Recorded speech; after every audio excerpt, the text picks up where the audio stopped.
आज life with Madhu show में Samajwadi party की महिला विंग की महानगर अध्यक्षा श्रीमती किरण कालिया जी और एक स्कूल की प्रधानाचार्य आज हमारे गेस्ट के रूप में उपस्थित हैं। किरण कालिया जी, आपका लाइफ विद मधु शो में बहुत बहुत स्वागत है। नमस्ते। और आज आप हमारे शो में आई, हमें बहुत अच्छा लगा। और आज आप अपनी लाइफ के बारे में हमें बताइए कि आपकी ज़िंदगी कैसी रही और बचपन में आप कैसी थी? लाइफ काफ़ी टिपिकल भी रही और अच्छी भी रही, और जो बचपन रहा एक मिडल में ही रहा जी। क्योंकि जो हमारा परिवार था वो थोड़ा मिडल में रहे, जिसके कारण काफ़ी अच्छा भी रहा पर थोड़ा काफ़ी कठिनाइयों का सामना भी करना पड़ा। जी। छोटे छोटे बहन भाई थे, नहीं उनको कर पा रहे थे, उनकी स्टडी के ऊपर थोड़ी सी प्रॉब्लम्स आती थी, तो काफ़ी अच्छा उनका काम करने में भी और काफ़ी स्ट्रगल भी जी रहा। तो आप घर में सबसे छोटी हैं या बड़ी? नहीं, मैं घर में सबसे बड़ी हैं। तो आपके ऊपर तो अपने भाई बहन की जिम्मेदारियां भी रही होंगी, उनका पालन पोषण करना। 2 ब्रदर हैं और एक सिस्टर है, तो प्रॉब्लम रही। जी जी। और आपका जैसे आप बड़ी होती रही तो आपका स्कूल लाइफ कैसी रही? मतलब आप जैसे बता रही हैं कि जिम्मेदारियां भी आपके ऊपर ज़्यादा थी, तो आपकी स्कूलिंग कहाँ तक हुई और कैसे आपने फिर अपने भाई बहन के साथ रहते हुए उनका भी ध्यान रखते हुए अपनी स्कूलिंग की, तो उसके बारे में भी हमें बताइए। स्कूल लाइफ भी टिपिकल ही रही है, क्योंकि जब छोटे बहन भाई रहे हैं तो अपने से ज़्यादा ये रहा कि चलो जो भी मेरे को पढ़ना है या मेरे को जो स्ट्रगल करना है कोई बात नहीं, पर मुझे ये रहता था कि मैं इनका भी साथ दूँ, इनको भी, इनकी स्टडी को भी आगे बढ़ाऊँ, इनकी लाइफ के लिए भी सोचूँ, तो काफ़ी प्रॉब्लम्स आती रहेंगी। हाँ जी। और आपके जैसे मम्मी पापा हैं, और तो कभी मतलब बड़े होने के नाते तो उनका व्यवहार आपके प्रति कैसा रहा? मेरे मम्मी पापा का अच्छा रहा, जी। व्यवहार उनका अच्छा रहा मेरे साथ, पर बड़े होने के नाते थोड़ा मैं अपनी ही जिम्मेदारी को सोचती थी कि मेरी ही जिम्मेदारी है कि मैं जिस तरह का माहौल देखा, जिस तरह के आसपास की परेशानियों को देखा, आसपास के माहौल को देखा। जी। तो आपके पास जैसे आसपास परेशानियां आपने देखी, तो वो किस तरह की परेशानियां रही आपके जीवन में? हमारे इधर ये परेशानियां थी कि उस समय क्या होता था कि है ना, ये लड़कों के ऊपर ज्यादा ध्यान, लड़कियों पे कम ध्यान दिया जाता था। तो ये होता था कि हाँ लड़के हैं तो इनको पढ़ाया जाएगा, और लड़कियां हैं नहीं तुम इतना ही बस कर लो, बस बहुत है। इवन 5th तक ही उनको कहते थे कि बस इतना पढ़ लिया हमारे बच्चे ने। तो फिर हमारे घर में डिस्कस होता था, तो मैं अपने पापा को बोलती, पापा से मेरा ज्यादा लगाव रहा है। तो पापा से मैं, पापा ये कैसा है ना, ये आस पड़ोस में कैसे ये लोग हैं कि लड़कियों को जाने नहीं देते हैं और लड़कों के ऊपर ज्यादा रहते हैं। उस समय लड़की और लड़के में भेदभाव, बहुत भेदभाव था। तो मैंने ये सोचा, मेरी छोटी सिस्टर भी थी तो छोटे ब्रदर भी थे, तो पापा कहते चलो ठीक है बच्चे पढ़ लेंगे, जैसे आपको लगता है आप कर लेंगे। तो फिर नहीं, तो क्या कर लेंगे नहीं। भेदभाव का माहौल आपके परिवार में भी रहा? नहीं, बिल्कुल। जिस तरह से मुझे बहुत शौक था खेल कूद, स्टडी भी अपनी करती रही मैं, और अपना खेल कूद में भी था, तो उसी में ही थोड़ा सा रहा मुझको। पर स्टडी जो थी मेरी ज़्यादा नहीं हो पाई। 8th तक थोड़ा सा रहा, फिर 10th आया, फिर 12th आई। तो जब मेरे जैसे आपकी फिर कॉलेज लाइफ रही, तो कॉलेज लाइफ कैसी रही आपकी? कॉलेज लाइफ देखो, स्कूल लाइफ एक होती है बाउंडेशन कि स्कूल के अंदर ही बस ये करना है, इतना करना है, आपको स्टडी करना है। कॉलेज लाइफ एक फुल इंजॉयमेंट है ना, मस्ती भरी रहती थी। बट मैंने वहाँ पर जितने भी कॉलेज में मुझको जो वर्क करना था, जो लेक्चर से मुझे लेक्चर लेने थे, मैं वो ले लेती थी। बाकी फिर मैं अपने घर में आके फिर अपने ही भाइयों को बहनों को देखती थी कि ये क्या कर रहे हैं। और उसके बाद जैसे आपकी कॉलेज लाइफ रही, तो आपकी शादी मतलब थोड़ा जल्दी एज में हो गई? कॉलेज लाइफ में मैं मुझको जैसे गेम्स का रहा, तो मेरे को शौक था क्रिकेट का। जब मैं भाई अपने भी आस पड़ोस के बच्चों से भी खेलती थी, अपने घर में भाई बहनों से भी खेलती। तो क्रिकेट का मुझे बहुत शौक रहता था। तो मैंने डिस्ट्रिक्ट है पलवल, तो मैंने वहाँ पे डिस्ट्रिक्ट लिया था क्रिकेट। और उसके बाद जब मैं BA सेकेंड ईयर में अभी स्टार्ट ही था जुलाई में सारे, तो तभी रिश्ते की बात हो गई शादी की बात आ गई, और फिर सेकेंड ईयर फिर और फाइनल मैंने तो आफ्टर मैरिज फिर आपकी कैसी लाइफ रही? आफ्टर मैरिज भी मेरी अच्छी लाइफ रही, क्योंकि जो मुझे परिवार मिला, मेरा परिवार जो है मिला मुझको बड़ा परिवार मिला, इसमें 3 जेठ जेठानी हैं, मेरे 3 ननद हैं। तो क्या हो था कि थोड़ा सा जब ये देखने के लिए आए तो थोड़ा सा ये लगा कि परिवार बड़ा है। जी। तो मैं मम्मी को कहती थी, जिस तरह से सुनते थे देखते थे अपने, मेरी मम्मी भी परिवार में ऐसे ही था, उनके भी 3-4 भाई थे और थी, बड़ा वो था। पर जो हमारे नाना जी थे बड़े करीब थे और बड़े खुश लाइफ रही। तो आपको आफ्टर मैरिज जैसे आप गई इतने बड़े परिवार में, तो क्या आपको कभी मतलब एडजस्ट करने में कोई प्रॉब्लम हुई? हाँ, स्टार्टिंग में तो देखो घबराहट बहुत हुई कि इतना बड़ा परिवार, पापा को मैं कहा पापा तो बहुत बड़ा परिवार है, तो आप कैसे है ना मुझको वहाँ भेज रहे हो, तो क्या चलो कुछ नहीं है, तुम परिवार बड़ा है पर आपको प्यार बहुत मिलेगा, मैं वहाँ पर देख कर आया, मैं ऐसे थोड़ी ना अपनी बेटी को वहाँ पर भेजी, तो बेटी नहीं वो बेटा मानते थे उसको, तो कहते कोई प्रॉब्लम नहीं है, आप जाएंगे तो आपको बहुत आप देखना कि मेरे पापा ने जो मेरे लिए किया है। और वाकई में जब मैं इधर आई अपने ससुराल में 1-2 दिन तो थोड़ी सी रही, और इधर भी मेरे जो ससुर थे फादर इन लॉ, उन्होंने इतना स्टार्टिंग में बोल दिया कि बेटा बहू नहीं हो तुम, बेटी बन के हो, और ये सब जो हैं ये मेरी बेटी है। तो एक्चुअली क्या है उस समय भी मतलब देखिए कि सोच पे डिपेंड करता है कि आपके फादर इन लॉ ने आपको कहा कि हमारे जो बहू है वो एक बेटी की तरह ही है और हम उसको बेटी मानेंगे, तो उस टाइम में ऐसी सोच रखना वास्तव में काबिल तारीफ है।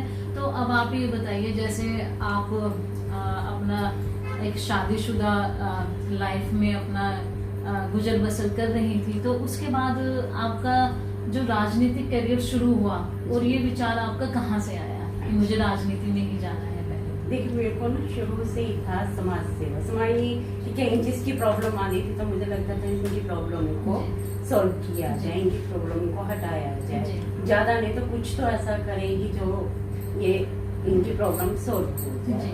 तो ऐसे ही शादी के बाद मेरा ये 2 बच्चे हैं, और उस समय एक बेटा 3 साल का था, 4 साल का है था, और छोटा वाला बेटा मेरा 2-2.5 साल का रहा। तो मैं पहले विजयनगर रहती थी, तो विजयनगर से फिर हमारा इधर ही मकान था न्यू करेड़ा कॉलोनी में मोहल्ला।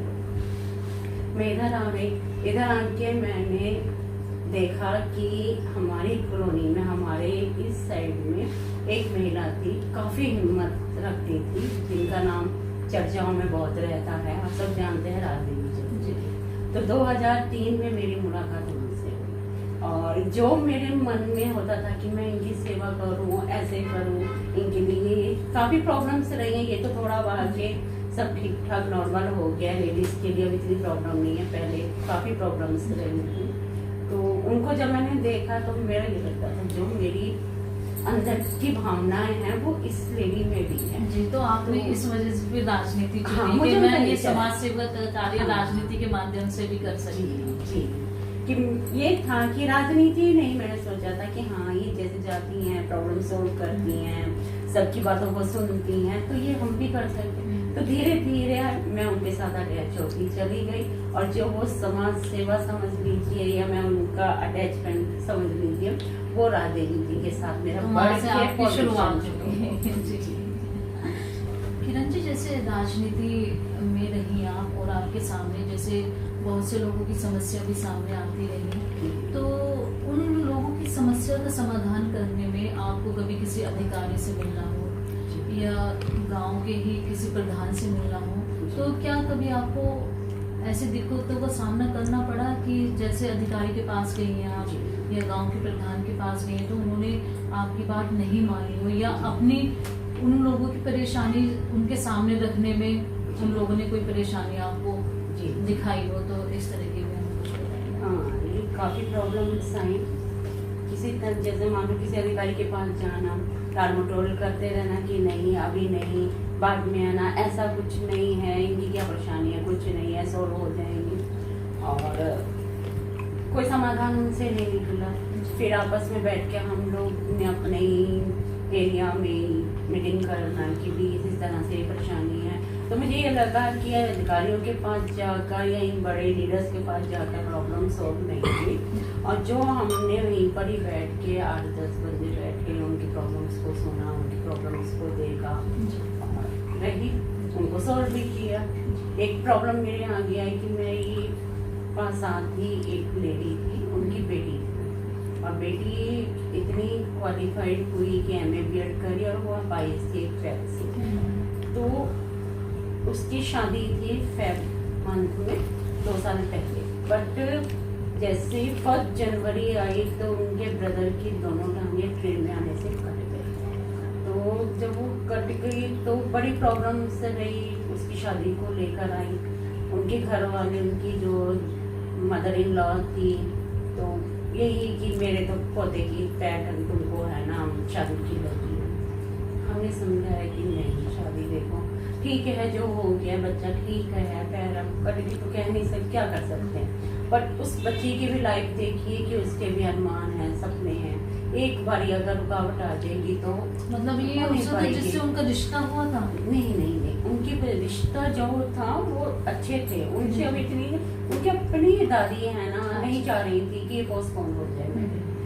तो समाज से बात करी, सब समाज के लोगों को बिठाया, बात करी कि ऐसे ऐसे अगर फिर पता नहीं मेरे मन में लग रहा था। इवन इस बात को लेके मेरे घर में भी 2-3 दिन हस्बैंड से वैसी रही कि भाई आप है ना इतना बड़ा कदम उठाने जा रहे हो, कैसे राजनीति के करोगे? क्षेत्र में, समाज क्षेत्र में आपको हाँ, बहुत ही मतलब परेशानियों का सामना जी। करना पड़ा। तो फिर भी हमने चलो समाज ने साथ दिया, घर वालों ने, उनके घर वाले कि तुमको है ना शादी की लगी हुई है, मेरे बेटे पोते का तो ऐसा होगा, मेरा बेटा ऐसा होगा। मैं तो कोई क्या बात नहीं। कभी ऐसा रहा जैसे आप समाज सेवा कर जी। रही थी हाँ। उस समय मतलब आपके परिवार में आपके सपोर्ट में ना हो आपके? हाँ, मैं बताई ना, ये शादी को ही लेकर है ना मेरे घर वाले बिल्कुल खफा हो गए कि नहीं, आप है ना इतना बड़ा कदम, शादी खेल थोड़ी ना है जो आप ऐसे ही बोल रहे हो और हो जाएगा बहुत।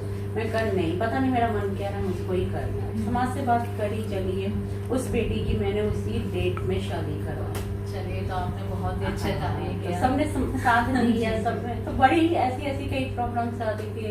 जी। तो जैसे हस्बैंड सपोर्ट मिला वो सबसे ज्यादा किसका मिला? Family husband. हस्बैंड ने मुझे हर चीज, हर जगह कि बस आपने जो करना है टेंशन नहीं लेना, आप चलिए उसको सोल्व करिए, नहीं होता तो टेंशन नहीं लेना कि ये नहीं, मेरे से नहीं हुआ तो प्रॉब्लम नहीं। बिल्कुल, ये तो देखिए बहुत ही अच्छी बात है कि एक महिला को आगे बढ़ाने में एक पुरुष का हाथ होता है, और ये इनके पति ने कर दिखाया। वास्तव में घर में कोई भी खिलाफ हो और पति साथ में हो तो पत्नी क्या से क्या गुजर जाती है, ये अंदाजा भी नहीं लगाया जा सकता। आज मैं जिस मकाम पे हूँ, आज अपने हस्बैंड की सपोर्ट के कारण, उनके कारण ही मैं आज। आप जैसे राजनीतिक क्षेत्र से भी जुड़ी रही हैं, साथ ही साथ आप एक प्रिंसिपल भी हैं एक स्कूल की, तो आपका जो ये दोनों करियर रहा है, स्कूल का भी और राजनीति का भी, तो उसमें आप कैसे एडजस्ट कर पाई? एक तरफ राजनीति और एक तरफ आपका स्कूल, तो आपने उन दोनों को कैसे समय दिया? ये बहुत ही अच्छा क्वेश्चन आपने किया कि दोनों करना बड़ा मुश्किल होता है, घर गृहस्थी, समाज, सब कुछ देखना एक साथ देखकर। बट मेरे हस्बैंड ने मुझे बहुत कोऑपरेट किया। मुझे शुरू से ही टीचिंग लाइफ बहुत अच्छी लगती थी, लगता था अपना एक स्कूल हो, शादी से पहले उसको मैं चलाऊं, उसको मैं देखूं। चलिए, आपके पति ने आपका सपना पूरा किया। हाँ जी, हाँ। तो मेरे को शादी को मैंने लगता फेब में मेरी शादी हुई और मैंने 1 अप्रैल में ही यहीं कड़ारा कॉलोनी में आके स्कूल की नींव रख दी। और मेरे सास ससुर, यानी कि मैं अपने जब ससुराल में आई 2-3 महीने में ही मैं अपने पीहर को भूल गई, मैं अपने मम्मी पापा को भूल गई कि काफ़ी अच्छा मुझे यहाँ रिस्पॉन्स मिला और काफ़ी अच्छा मुझे यहाँ सहयोग भी मिला। और मम्मी पापा यानी कि सास ससुर ने मुझे कभी किसी चीज के लिए नहीं रोका गया। जी, जैसे आप राजनीति में भी रही हैं, तो राजनीति में मतलब आपको किस तरह की चुनौतियों का सामना करना पड़ता है? जैसे सोसाइटी किस नज़र से देखती है, और या फिर जैसे और भी समाजवादी पार्टी में आप रही तो महानगर अध्यक्ष, उनके ऊपर के नेता या महिला प्रकोष्ठ की नेता, किस तरह से मतलब आपको उन चुनौतियों का सामना करना पड़ा? जी, फर्स्ट चुनौतियाँ तो देखो हर पग पग पे रहती हैं, और जब एक महिलाएं राजनीति के लिए बाहर निकलती हैं तो काफ़ी प्रॉब्लम तो आती है। चुनौतियाँ सामने घेरे रखती हैं इनको कि जा रही हैं, कहाँ जा रही हैं राजनीति को, क्योंकि अच्छा माना नहीं जाता। और मैं ये नहीं समझती कि राजनीति क्या, हर चीज़ में आप चले जाइए। आज की डेट में अगर कोई महिला नौकरी के लिए भी जा रही है तो क्या उसको अच्छी नज़र से देखा जाता है? अगर एक महिला अगर अपने बहन भाई के साथ भी जा रही हैं तो क्या उनको अच्छी नज़र से देखा जाता है? आजकल की दुनिया की नज़र इतनी खराब हो चुकी है कि जैसे जैसे एजुकेशन बढ़ता जा रहा है वैसे वैसे कि कुछ लोग ऐसे हैं कि जो महिलाओं को ठीक नहीं समझते हैं कि ये राजनीति में जा रही है ठीक नहीं है, पर ऐसा नहीं है। मैं खुद एक राजनीति में रही हूँ और बहुत सी चुनौतियाँ मेरे सामने आई हैं, ऐसे ही नहीं। बट जब से मैं समाजवादी पार्टी में आई, मैंने पार्टी एक ही ज्वाइन करी और एक ही यही है और यही रहेगी। और मुझे यहाँ पर बहुत मान सम्मान, हर कोई बहन जी के नाम से, कोई फालतू बातें नहीं, ना हमने करी है ना हमारे से किसी ने बात। तो जैसा आपके साथ राजनीति में महिला भी जुड़ी होंगी और लखनऊ में भी अधिवेशन चलते हैं तो महिला अधिवेशन भी होते हैं, आप वहाँ पर जाती हैं, कार्यक्रम में रहती हैं, तो वहाँ पर भी आपको जैसे महिला रही और उनका आपके साथ व्यवहार कैसा रहा, या आपके साथ जो जुड़ी हुई महिलाएं हैं उनके साथ व्यवहार उनका कैसा रहा, तो उन्हें भी कुछ चुनौतियों का सामना करना पड़ा? या चुनौतियों का देखो सामने तो कोई नहीं करता, जो भी करता वो पीठ पीछे करता है।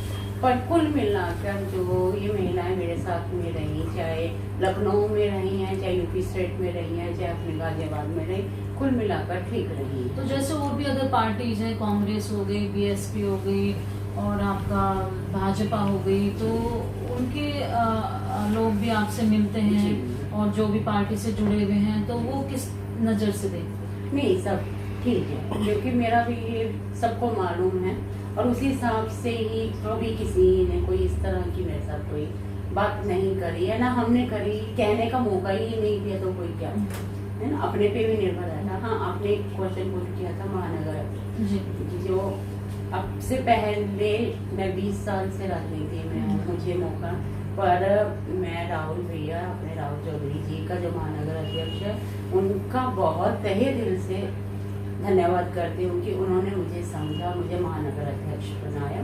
और बीच बीच में काफ़ी मुझे उनसे प्रेरणा भी मिलती रही कि भैया ये काम ऐसे है तो क्या मैं ठीक है, ऐसे नहीं, इसको इस तरह से कर लोगे तो अच्छा रहेगा।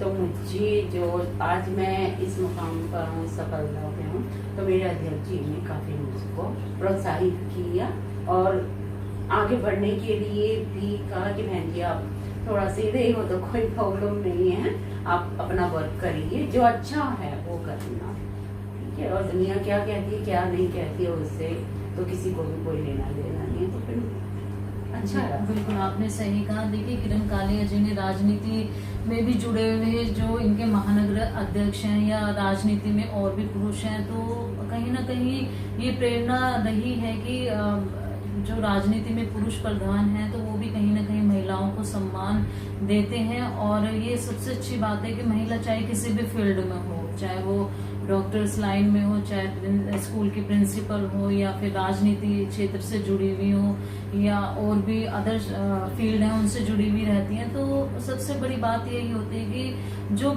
महिलाओं को सम्मान देते हैं तो वो कहीं ना कहीं किसी भी क्षेत्र में खुद भी आगे बढ़ते हैं और महिलाओं को भी आगे बढ़ाते हैं।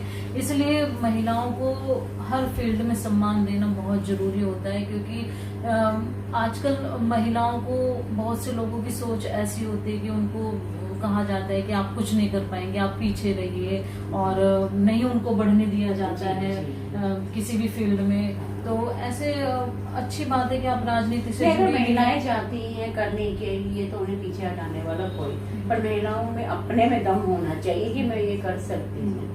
अगर हमारे अंदर ही अपना दम नहीं होगा, करने की भावना हमारे अंदर ही नहीं होगी, तो हम कैसे कर लेंगे? दबाव से थोड़ी ना कोई काम हो, चाहे गृहस्थी भी है, परिवार भी है, सब। और जैसे हमारे माननीय राष्ट्रीय अध्यक्ष अखिलेश यादव जी हैं, और वो भी महिलाओं को बहुत सम्मान देते हैं समाजवादी पार्टी में, राजनीति के क्षेत्र में भी। तो आप कभी उनसे मिली या जैसे कोई भी अधिवेशन हुआ तो आप उनसे मिलने गए, तो उन्होंने आपको किस तरह से प्रोत्साहित किया? नहीं, जब भी मैं उनसे कई बार मिलने का रहा, उनसे कई बार मैं मिली भी हूँ, और प्रोत्साहित कि आप वर्क करिए, अच्छा वर्क कर सकते हैं, और आप वर्क करिए, अपना फील्ड देखिए। और सबसे ये रहता है कि जब वो महिलाओं को इतना प्रोत्साहन देते हैं, इतना सम्मान, अगर आप जा रहे हैं बहुत भीड़ भड़के में भी कहीं भी होंगे, तो महिलाओं से पहले कहते हैं पहले आप महिलाओं को अंदर भेजिए, फिर उसके बाद अध्यक्ष से वो मिलते हैं, महिलाओं से बात कर लेते हैं, और बात करके उनको बोलते भी हैं कि कोई प्रॉब्लम नहीं है, वर्क हो जाएगा, पर आप वर्क अपना देखिए। बहुत अच्छा, बहुत अच्छी बात है कि तो मतलब इतने बड़े होते हुए भी वो महिलाओं को सम्मान देते हैं, उनकी बात भी सुनते हैं, उनको समय भी देते हैं। तो ऐसे ही महिलाएं अगर राजनीति में है तो राजनीति या कोई भी फील्ड बहुत अच्छा है महिलाओं के लिए।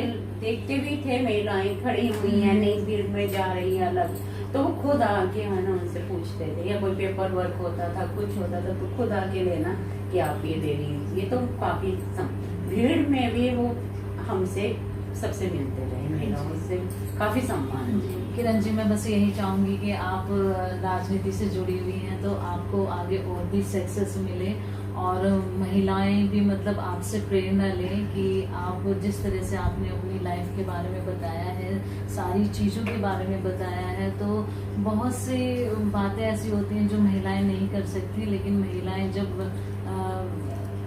अपने ठान लेती हैं तो महिलाएं बहुत कुछ कर जाती हैं जिनकी हमें उम्मीद भी नहीं होती। किरण जी, जैसे लोग आपसे जुड़ना चाहें या आपसे प्रेरणा लेना चाहें आपके जीवन के बारे में, तो आपके जीवन की क्या प्रेरणा होगी लोगों को टिप देने के लिए? देखिए, मेरा जीवन ही मेरी प्रेरणा है, और अभी मैंने आपको डिटेल में बताया है कि ज्यादा नहीं करके सुनो सबकी, करो अपने मन की, खामोश रह के नहीं, अब बोलकर भी काम चलता है, पर जहाँ खामोशी चुप्पी रह सकती है वहाँ आप चुप रह के भी बहुत अपना काम कर सकते हैं। ऐसा नहीं है कि आपका काम नहीं होगा। और मेरा तो यही था, मैं साइलेंट जरूर रहती थी, पर मैं मन की ही करती थी, और जो भी मेरी बात होती थी मैं अपने हस्बैंड से जाके शेयर करती थी, आज ऐसे ही ऐसा, तो वो मुझको बताते थे कोई प्रॉब्लम नहीं, आपको अब ऐसे करना है, कोई बात नहीं, जो भी हो गया है कोई बात नहीं है। तो आप देखिए, किरण जी ने बहुत अच्छा आपको टिप दिया है कि मेरा जीवन ही मेरी प्रेरणा है। तो आपने इनके जीवन से प्रेरणा ली होगी, और आपने बहुत कुछ सीखा भी होगा कि जब एक महिला रहते हुए हर क्षेत्र में आगे बढ़ सकती हैं, तो जो महिलाएं अपने आप को कमजोर समझती हैं, जो ये कहती रहती हैं कि हम जीवन में कुछ नहीं कर पाए या हम जीवन में कुछ नहीं कर सकते, हम पढ़े लिखे नहीं हैं, ऐसा कोई कमजोरी नहीं है एक महिला के सामने। एक महिला आज सशक्त है और अपने अंदर अपने जुनून को पैदा कर ले तो एक महिला जीवन में आज बहुत ऊंचाइयों तक जा सकती है। तो किरण जी, आपका हमारे शो में आने के लिए बहुत बहुत धन्यवाद।